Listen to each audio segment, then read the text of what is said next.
Hello everyone. आज हम लोग ज्योग्राफी का लेक्चर स्टार्ट करेंगे। आज मैं रिवर सिस्टम को महाराष्ट्र के कवर अप करने की कोशिश करूँगा। महाराष्ट्र से बेसिकली 5 मेजर रिवर सिस्टम है जो फ्लो होती है: गोदावरी, नर्मदा, तापी, कृष्णा और भीमा। एमपीएससी में लगातार हर साल एक क्वेश्चन रिवर सिस्टम पर होता है। तो आज हम लोग 5 रिवर्स के बारे में जो मेन चीज़ें हैं वो हम लोग जानने की कोशिश करेंगे। सबसे पहले आता है गोदावरी नदी। गोदावरी नदी इंडिया की गंगा नदी के बाद सेकंड लॉन्गेस्ट रिवर है। इसका सोर्स जहाँ से ये अराइज होती है वो है Trimbakeshwar, which is in Maharashtra at Nashik district. ये महाराष्ट्र में ईस्ट फ्लोइंग रिवर है। ठीक है, बेसिकली दो तरह के रिवर्स हमको देखने मिलती है: east flowing river, west flowing river. East flowing river वो होती है जो बे ऑफ बंगाल की तरफ बहते हुए जाती है, और वेस्ट फ्लोइंग मतलब वो नदी जो अरेबियन सी की तरफ बहते हुए जाती है। तो ये ईस्ट फ्लोइंग रिवर है और ये इंडिया में 1465 किलोमीटर बहती है। ठीक है, कभी कभी एमपीएससी में डायरेक्टली सवाल पूछ लेते हैं कि इंडिया में ये कितना किलोमीटर बहती है, हमको ये पता होना चाहिए। तो 1465 किलोमीटर ये इंडिया से फ़्लो करती है और ये इंडिया में 5 स्टेट से बहती है। मैंने ज़्यादातर जितने भी सोर्स देखे हैं वहाँ पर मेंशन है कि गोदावरी नदी 3 स्टेट से ही बहती है या कहीं कहीं 4 स्टेट से बहती है, नहीं। लेकिन ये आप देख सकते हो, मैंने यू विकिपीडिया के सोर्स से ये चीज़ें ली हुई है जहाँ पे उन्होंने साफ साफ बताया है कि गोदावरी नदी इंडिया के 5 स्टेट से बहती है: महाराष्ट्र, तेलंगाना, आंध्र प्रदेश, छत्तीसगढ़, ओडिशा। सबसे ज़्यादा महाराष्ट्र में बहती है, फिर उसके बाद तेलंगाना, फिर आंध्र, फिर छत्तीसगढ़, और सबसे कम पोर्शन है इसका ओडिशा में। ठीक है, तो आज के बाद याद रखना कि गोदावरी नदी टोटल 5 स्टेट से बहती है। यहाँ पे कर्नाटक नहीं है, तो एमपीएससी चाहेगा आपको इसमें कर्नाटक वर्ड ऐड कर दे या कर्नाटक स्टेट का कोई डिस्ट्रिक्ट ऐड कर देंगे। सो जस्ट बी अवेयर कि ये कर्नाटक से नहीं फ्लो करती है। अगर इसका लेंथ, कैचमेंट एरिया और डिस्चार्ज की बात की जाए तो गोदावरी नदी पेनिनसुलर इंडिया के सबसे बड़ी नदी है। ठीक है, इंडिया की नहीं, पेनिनसुलर इंडिया की नदी है, और इसीलिए इसका नाम दिया गया है दक्षिण Ganga, which is Ganga of the south. Origination की जैसे मैंने बात किया था कि ये वेस्टर्न घाट से ओरिजिनेट होती है नासिक के पास। ठीक है, और अरेबियन सी से लगभग 80 किलोमीटर्स दूर से ये ओरिजिनेट होती है। महाराष्ट्र में ये नदी 668 किलोमीटर बहती है और इंडिया में 1465 किलोमीटर बहती है। इंडिया में इसका जो एरिया है गोदावरी नदी का वो लगभग 3 लाख किलोमीटर स्क्वायर के आसपास है। ठीक है, इतना याद रखना कि इंडिया में गोदावरी नदी का जो एरिया है बहने का वो अराउंड 3 लाख किलोमीटर स्क्वायर है। यानी इंडिया का अगर परसेंटेज वाइज में देखो तो अराउंड 1/10। ठीक है, टोटल 1/10 एरिया इंडिया का ये कवर अप करती है। ऐसा ये फैक्ट याद रखो, गोदावरी नदी जितने एरिया से बहती है वो एरिया दुनिया के इंग्लैंड और आयरलैंड, इन दो देशों को अगर साथ में मिला दिया जाए तो उन दोनों देशों के इलाकों से भी बड़े इलाके से गोदावरी नदी इंडिया से बहती है। इसीलिए तो इस नदी का इतना ज़्यादा इम्पोर्टेंस है। और जैसे मैंने कहा कि इंडिया में गोदावरी नदी अराउंड 3 लाख किलोमीटर स्क्वायर के आसपास एरिया कवर अप करती है, तो उसका ऑलमोस्ट 50%, 1.5 लाख किलोमीटर महाराष्ट्र में है इसका। इसलिए इसका इम्पोर्टेंस बहुत ज़्यादा है। ये आप मैप में भी देख सकते हो, गोदावरी बेसिन का एरिया 49.5% एरिया कवर अप करता है। जैसे कि आपको मैंने कहा था कि मैंने गोदावरी नदी महाराष्ट्र इंडिया के 5 स्टेट से बहती, तो आप ये देख सकते हो विकिपीडिया का मैंने स्क्रीनशॉट लिया है जिसमें बताया भी है कि महाराष्ट्र, उड़ीसा, छत्तीसगढ़, तेलंगाना और ओडिशा, आंध्र प्रदेश, इन 5 स्टेट से बहती है। और इसका सोर्स का है ब्रह्मगिरी माउंटेन, त्र्यंबकेश्वर, नासिक।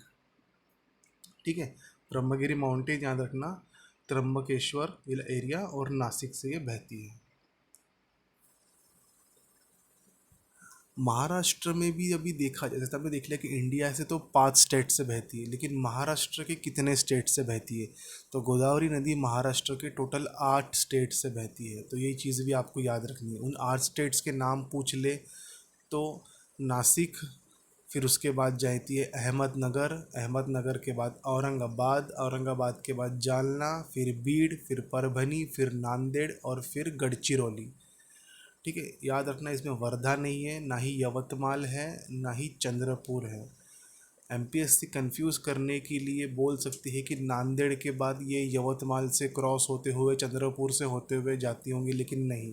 नांदेड़ के बाद ये नदी तेलंगाना में एंटर करके वापस से फिर गढ़चिरौली में एंटर करती है महाराष्ट्र में। अगली रिवर है तापी नदी। तापी नदी सेंट्रल इंडिया में लोकेटेड है और ये नर्मदा नदी के साउथ में आती है। ठीक है, तो आपको कभी पूछ सकते हैं कि नॉर्थ से साउथ नदियों को लगाया जाए, तो नर्मदा नदी के नीचे आती है तापी नदी। और जैसे मैंने कहा था कि गोदावरी नदी is a east flowing river, Tapi नदी एक वेस्ट फ्लोइंग रिवर है और ये अरेबियन सी में जाके ड्रेन होती है।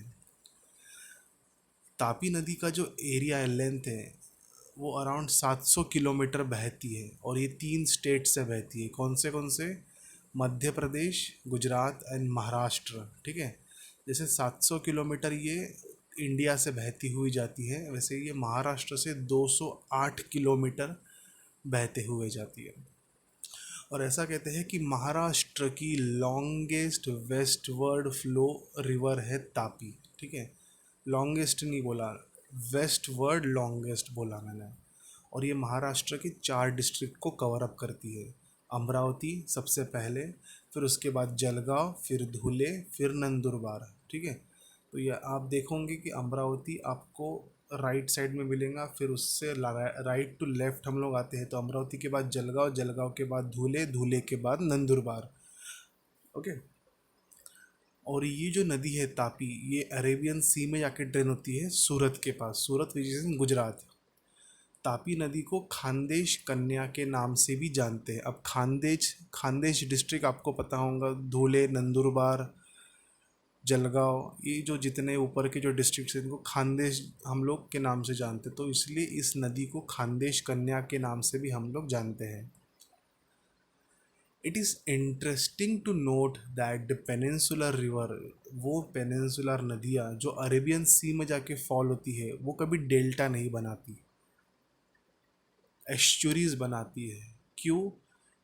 क्योंकि स्पेशली ये जो नदियाँ रहती है वेस्ट फ्लोइंग, जैसे नर्मदा हो गया, तापी हो गया, ये हार्ड रॉक से बहते हुए जाती है, इसलिए अपने साथ ज़्यादा अमाउंट में सिल्ट कैरी नहीं करती।